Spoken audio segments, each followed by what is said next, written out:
Hello everyone. Before we get started, make sure to like and subscribe, and leave a comment saying where you're from and when you watched. That way, YouTube will continue to show you stories like this. Now, let's get started. The following days, I lived in extreme tension. Every night, I could clearly feel an invisible gaze watching me from the forest. Sometimes, I heard light footsteps on the dry leaves. Then they disappeared as soon as I looked out. Sometimes, I heard whispers right next to my ear, even though I was alone in the room. I began to have trouble sleeping. My eyes were dark. My mind was tired. But my vigilance always made me more alert than ever. I decided to tell this story to a close friend named Michael, who had a strong belief in spiritual phenomena. He listened attentively to every detail I told him, from the voice impersonating my mother to the strange figure appearing in the deep forest. Michael looked at me, his face serious. He said that I might be being watched by a supernatural entity, one of those species that can imitate humans to deceive their victims. I suddenly remembered the articles about paranormal stories. I had read and realized that all the signs matched up eerily. Michael advised me never to respond or follow that voice, because once I entered the forest, I would become easy prey. He also suggested that I place salt around the house, a folk exorcism method that he believed could create a protective barrier. I was skeptical, but did it anyway.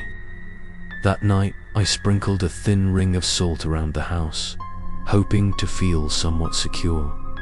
However, around 3 in the morning, when I tried to sleep, the call rang out again.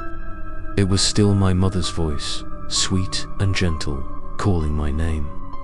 In the dark, I deliberately ignored it, hugging my pillow tightly, my heart pounding.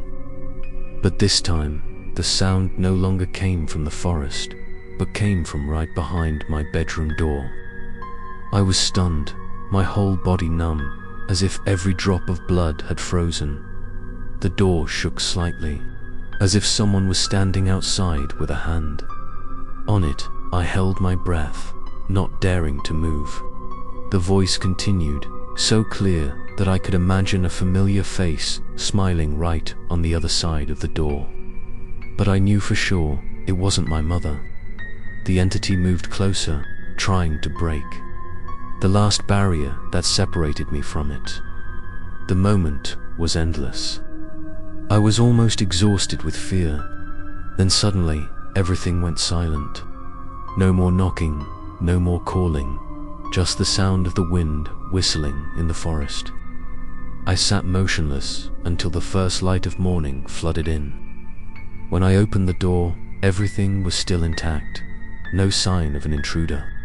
But deep down, I knew it was testing my limits, getting closer step by step, bit by bit, erasing the safety line.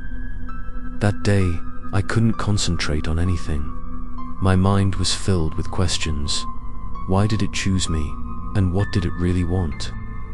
I decided to write down the whole thing, detail by detail, like a diary. I hoped that by writing it down, I could find some clues, or at least keep my mind from going crazy. But as I sat down to write, I realized that the events I experienced were exactly like some animated horror stories I had seen, where the victim was slowly led to lose control. The thought sent a chill down my spine. That night, I tried something different. I turned on the lights throughout the house and played loud music to drown out the sounds of the forest. However, at midnight, all the lights in my house flickered and went out. The space was plunged into complete darkness. My heart was pounding, my hand trembling as I fumbled for the desk flashlight.